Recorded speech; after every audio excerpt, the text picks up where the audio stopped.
This is the C.R. Anthony Suite, which President Reagan used to meet with his staff. Nothing but the finest was used to provide the chief executive with comfortable accommodations. His own kitchen staff accompanied him and used this adjoining kitchen area to prepare his meals. The hotel only furnished the raw food, including all fresh vegetables. Upon his surprise return, he lunched on a Plaza burger without the French fries. These special telephones were installed throughout the rooms. They supplied direct contact with White House operators. Security was the watchword while President Reagan was at the Skirvin. The advance work that is done by staff and communications and the Secret Service kind of takes, they eliminate the unusual. It just becomes what is expected or what's needed. So it makes it very easy to, he's an easy guest to have, honestly. The President slept in the bedroom of the Pearl Mesta Suite. And even though he's a very special person, his bed was stripped and remade as it is for every guest. Much to the relief and joy to all the employees at the Skirvin, President Reagan's visit was a huge success. No doubt it will be talked about in the corridors of the hotel for a long time to come. Carol Lambert, Action 4 at the Skirvin Hotel.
This woman's being brought in from another hospital because she's expected to have a high-risk delivery.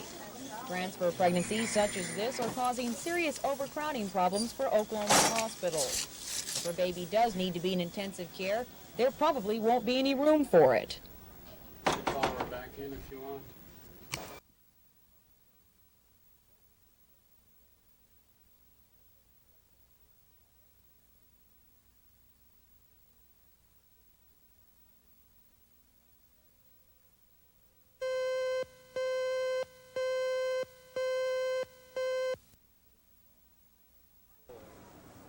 Hundreds of grocery stores are violating a health ordinance, an ordinance which prohibits the sale of unwrapped goods in bulk containers. The health department says the now popular natural food mixes sold in the barrel by the scoopful are a major health hazard.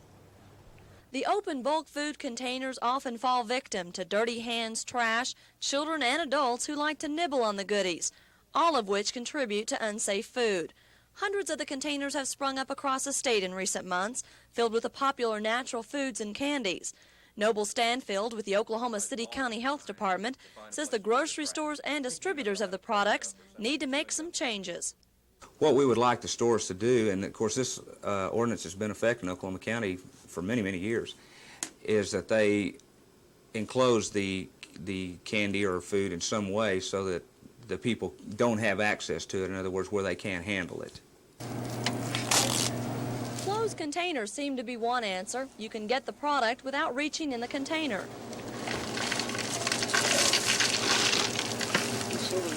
Grocery stores have until March 31st to comply with the ordinance. Right now, only 10% of the stores have done so, but the health department expects total compliance by the deadline. Debbie Mash, Action 4.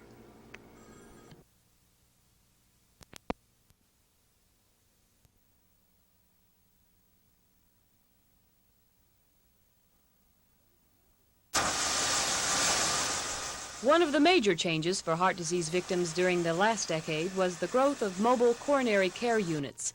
They've given heart patients the chance to get to the operating table. In cases where blocked arteries have caused the malfunction of the heart, bypass surgery has become a common and highly successful operation.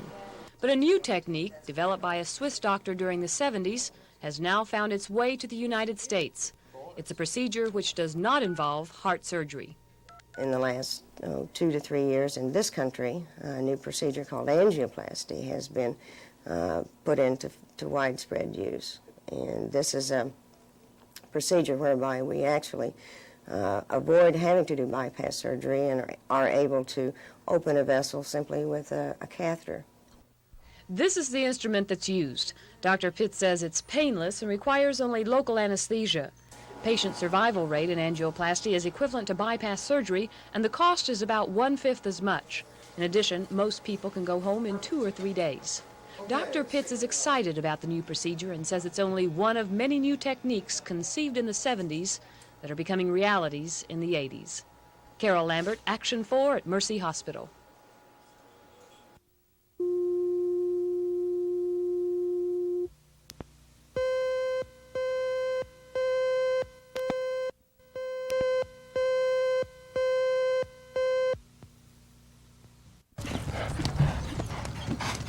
Lynn Mackenzie feels more comfortable sitting atop a horse than she does standing flat-footed on the ground. Sometimes it seems like Lynn spends more time on her horse. She travels 50,000 miles a year following the rodeo circuit. Lynn is a professional rodeo barrel racer. Some people would call her the best barrel racer in the world. She collected nearly 50 grand from her sport last year. That's more than any other racer. Okay, I want to walk through a couple of times. Yeah. Go ahead, who wants to be first? Okay. All right, go ahead. That girl. But Lynn is not selfish with her talent. She shares her secrets with dozens of budding barrel racers.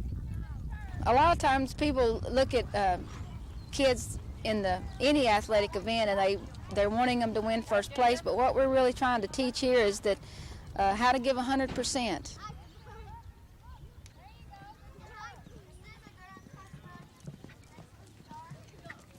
It's not only the relationship of the animal and the kid that becomes important, but how they approach their competitiveness. And where we're trying to teach them how to win these saddles, we want to teach them other things too that underline that winning spirit, you know, and how to be a good competitor and always having a lot of good positive things to say, a good positive attitude.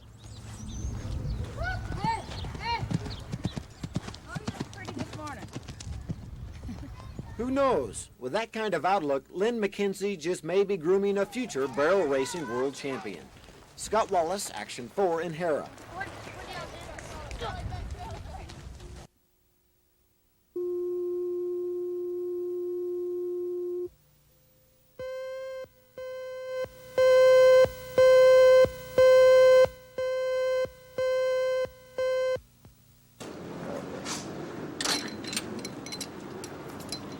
Thank goodness the gasoline pumps are finally reflecting the worldwide oil glut that we've been hearing about for some months.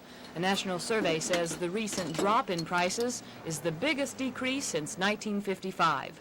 Just in the last 2 weeks, most stations have gone down at least a nickel. It's a pocketbook relief people have been waiting for. I'm spending less. It's real good because I used to put like $25 in a week, and now it's gotten to about like $15. It's helped a lot. I'm glad that they're low like this. That's part of the reason we decided to take the trip, was because the gas prices had dropped. I'm glad it's down because of the fact that, like on our business, we have to depend on gas for a major source of our major cost, and it sure cuts our costs down and helps us on our profits. Cheaper prices at the pump could be compared to a giant department store sale. Service station attendants are seeing a dramatic rise in the number of customers. Well, they're stopping like nearly every day and buying gasoline, for fear that it may go back up the next day. Unfortunately, their fear may be right. OPEC nations have already cut production in order to stabilize the price of oil. Some analysts say what we're seeing now is just the calm before the storm. Carol Lambert, Action 4.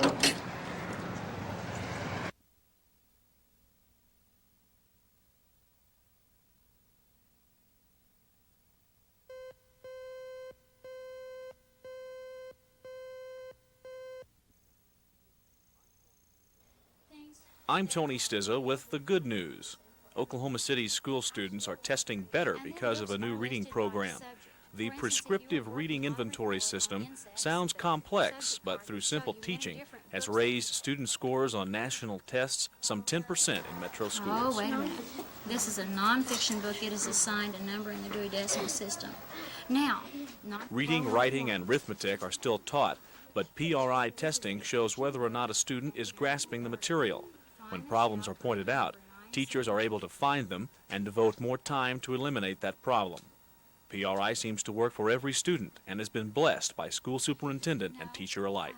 as a teacher without PRI, I'm always a little bit unsure about what the specific needs of my children are. Now, I can tell generally what their needs are, and I can tell about the material that they need to be working in.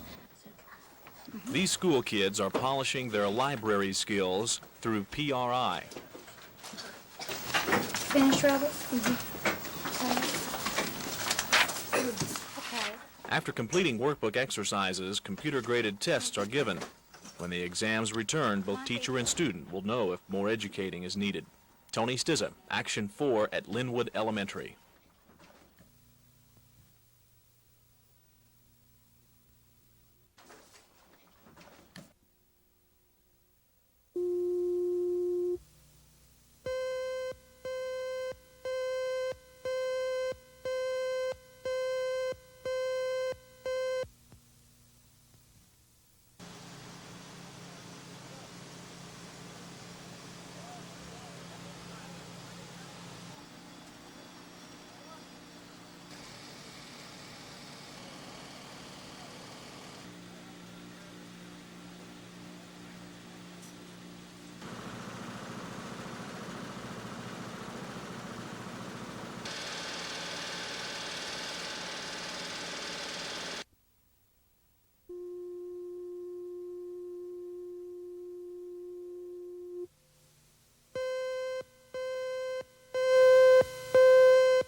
How does a businessman do this, Don? Well, I tell you what, the Oklahoma FFA and 4-H organizations are among the best in the nation. I think we as Okies can be proud of all of them. We're going to be found supporting them at every opportunity that we have. Thank you, Don. Also with me is Harry Dupree, Beef Superintendent and honoree of the 67th Annual 4-H and FFA Livestock Show. How does this particular show, Harry, compare with those in the past? Ben, I think this is going to be the most successful show in our 67-year history, and thanks to Don and the many others that are supporting such a worthwhile activity. It is indeed worthwhile because it benefits the youth of Oklahoma.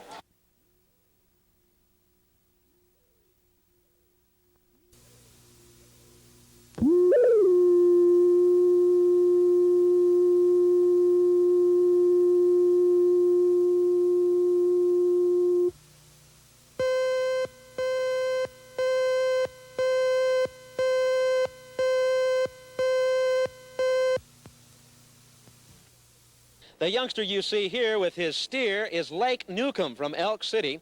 This afternoon, his steer, the crossbred steer, was named Grand Champion. Lake, congratulations. He's 18 years old, a senior at Elk City, if I'm not mistaken, right? Yes. What was the feeling when your steer was named Grand Champion? Very exciting. We've been working at it for 9 years, and we've had class winners, but we never had a grand, and we finally won in our senior year. He certainly seems excited about it. Tell me this, what kind of money are you expecting? The steer will be sold at the premium auction tonight. What kind of money are you expecting? About $15,000, hopefully. $15,000. Now, I'm sure a lot of people, a lot of our viewers are curious, what's an 18-year-old going to do with $15,000? Well, I bought my first farm this summer, and I'll put it into that farming operation, help pay for it and buy equipment and stuff. Lake, we're certainly excited for you. The 9 years of hard work has certainly paid off.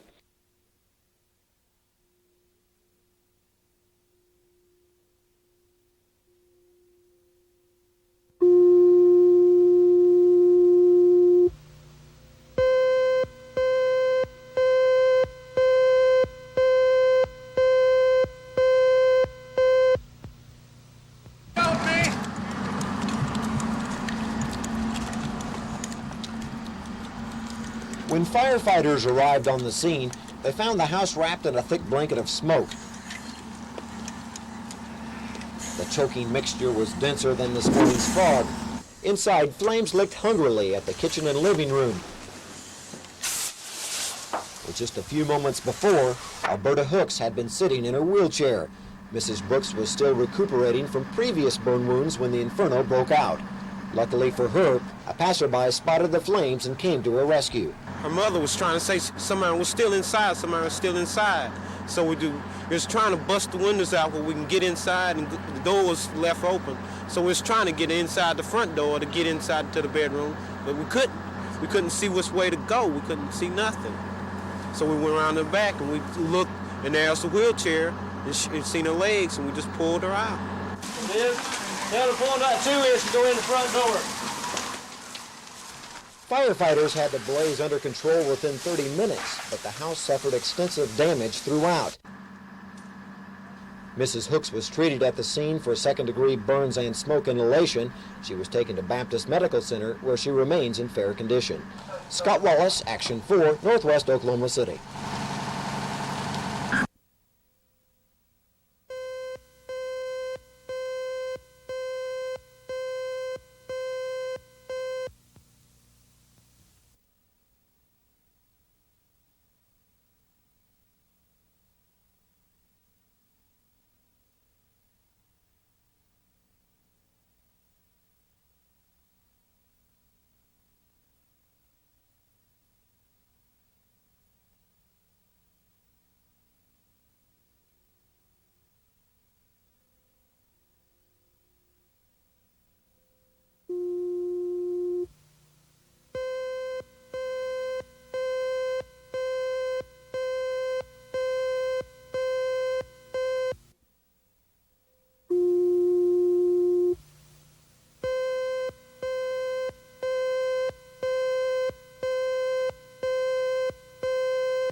The two 13-year-old girls arrived at the fair the morning of September the 27th.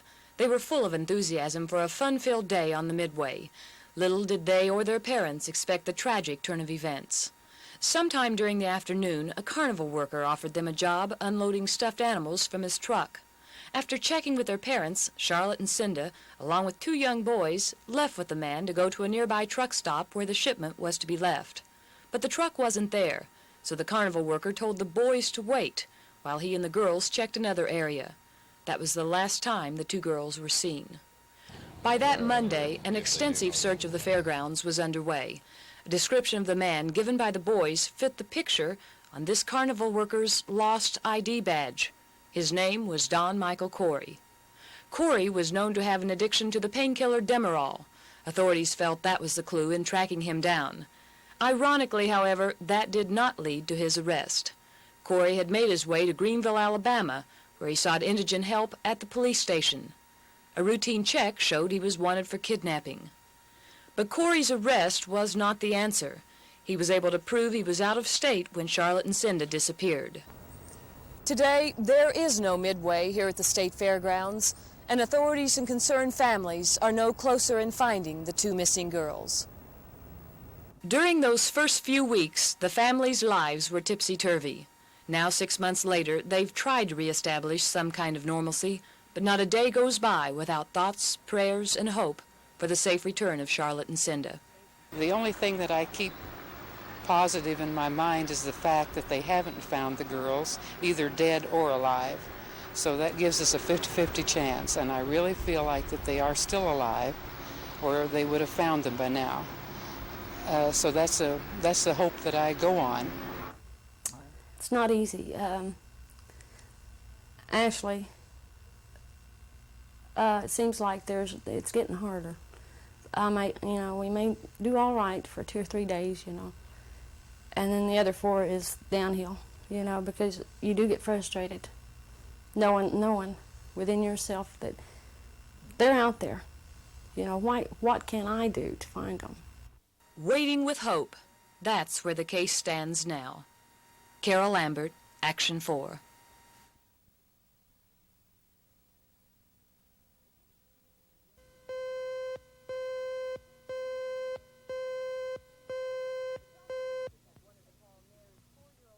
The prosecution had wanted to call Nair's 4-year-old daughter to testify, but that request was denied.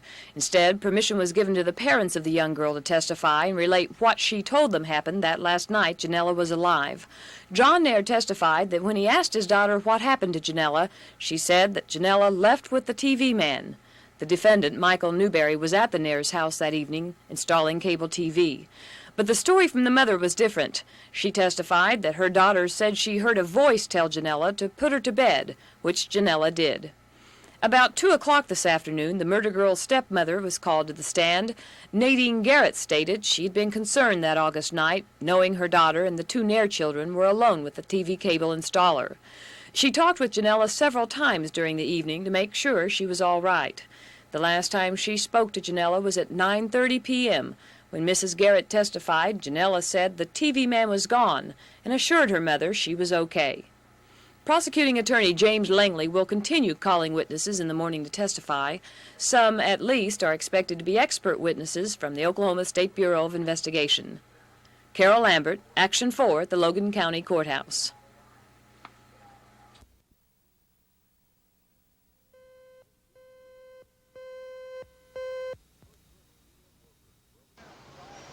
First shift GM workers will return to the assembly line May the 3rd. 2,300 of those laid off in January will begin producing GM's new A-body cars. Buick Century and Chevrolet Celebrity. Also, production of the X-body Citation will be resumed. A total of 600 A and X-body cars to be built daily. The first shift car makers will join some 1,000 workers already on the job retooling the plant. Back to work order makes it 2 in a row for the UAW's Keith Campbell. The local president has just returned from Chicago, where GM and union officials hashed over their new contract. Campbell says the agreement is a good one, featuring a stronger employee sub-fund, profit sharing, and insurance. However, Campbell comes short of giving the contract a personal endorsement. This agreement is going to look different to a person with 3 years seniority versus someone with 28 or 29 years of seniority. And that's basically what we think we're going to be saying at the membership meeting. This is what we have. We think there are some significant gains in this agreement, and there are some definite takeaways in the agreement. 5,400 Oklahoma union members will vote on the new contract April 4th. Campbell says the agreement is not necessarily the best thing that has ever happened to the UAW, but he adds these are not the best of times for the United Auto Workers. Larry Otis, Action 4, UAW headquarters.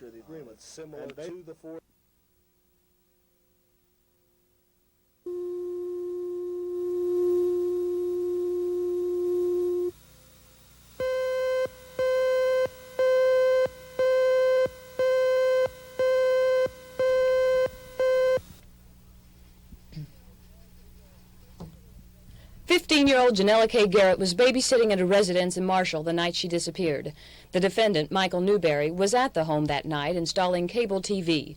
This morning, the state called several agents from the Oklahoma State Bureau of Investigation to testify. This afternoon, 2 expert witnesses highlighted the testimony given. FBI agent William Tobin presented his findings from wire samples introduced as evidence.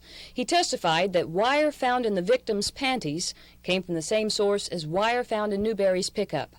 But in cross-examination, defense attorney Burt Richard asked Tobin if he compared wire found in the panties to wire found in the home where the victim had been babysitting. Tobin answered no, that he had not been asked to by the OSBI. Richard then insinuated that Tobin had been used. The prosecution objected, and the judge ruled objection sustained. The state then called Ann Reed to the stand. Reed is a criminalist with the OSBI. Under questioning from the district attorney, Reed testified that a hammer with human blood on it was found in Newbury's toolbox. However, she said the results of the blood tests were inconclusive. Likewise, blood smears found on Newbury's pickup were too insignificant to determine a blood type. Reed did testify, however, that samples of a vaginal swab and Newbury's saliva could have come from the same person. In cross-examination, the defense asked Reed if she could prove Newbury was the donator to the vaginal swab, and Reed answered no. Testimony was recessed this afternoon about 4:30. Defense attorney Burt Richard will continue with his cross-examination of Ann Reed when the trial resumes Monday morning. Carol Lambert, Action 4 at the Logan County Courthouse.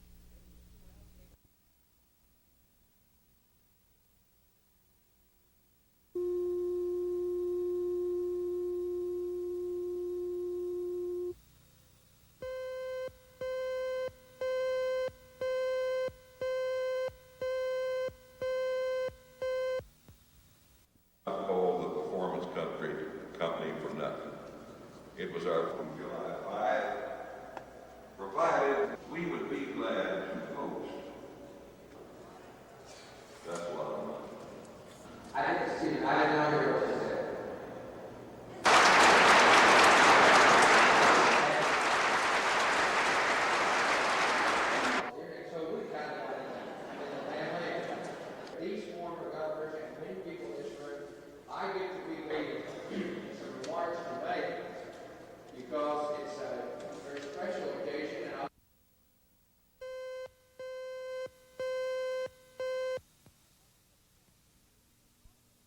Proponents of the tax increase are calling it a major turning point for the school system.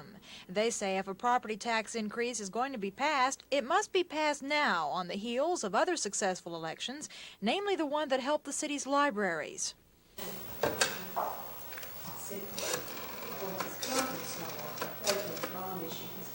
I'm calling to remind you that the election is March 30th and to ask you if you've made a decision about how you're going to vote. The people for the bond issue are some 600 volunteers strong. They say surrounding cities have passed tax increases and Oklahoma City is lagging behind. Tuesday's election, if passed, would provide $32.5 million.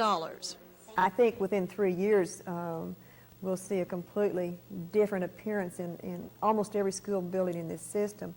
More major changes in some, of course, than others. We'll have new buildings. We'll have 3 new buildings to be very proud of. And I just think it can be a turning point for this entire community. While saying improvements are needed, those campaigning against the bond issue are not convinced the extra money is needed. Manned by 50 volunteers, they question the finances of the school system and the way money is managed.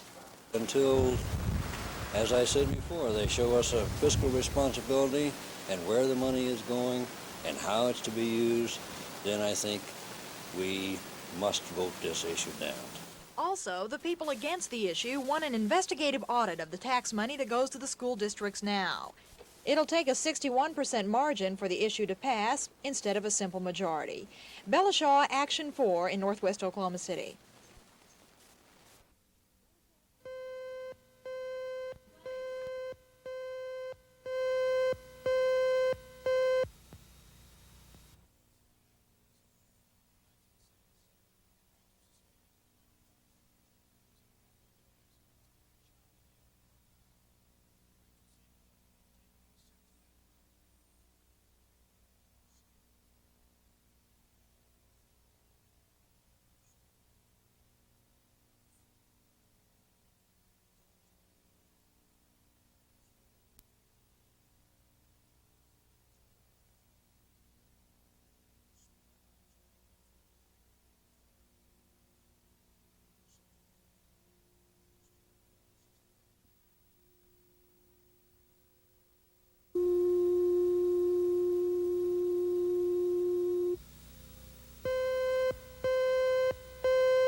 It was a typical Tuesday morning for Governor George Nigh, signing bills in the state capitol Blue Room.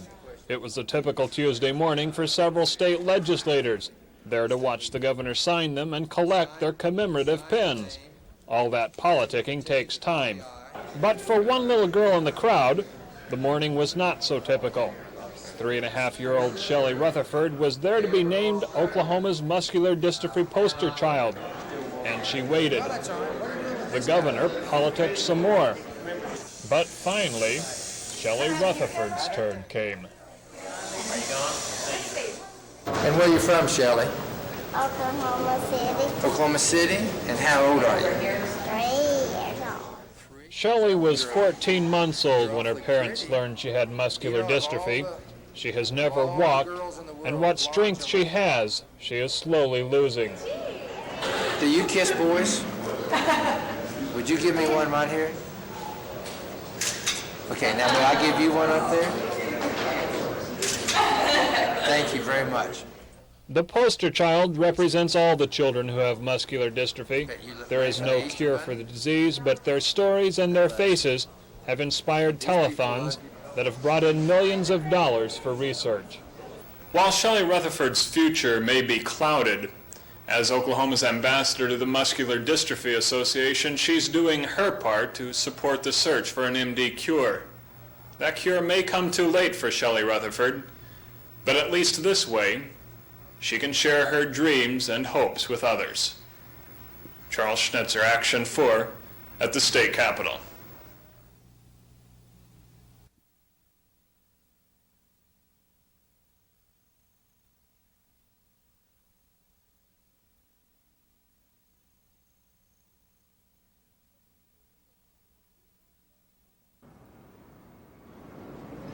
The bond issue, if passed, would have cost the average homeowner an additional $30 a year. The money would have been used to make capital improvements on all the city schools, many of which are over 50 years old. But not just the outside of the buildings needed repair. The insides of the schools need repairs too. Take, for example, this girls' restroom at one local school. The children have no privacy. There are no doors in the bathroom. And there are a number of sanitary deficiencies. For example, no toilet paper, no soap, no running water. It's things like these the proponents say were desperately needed in order to improve the environment at city schools.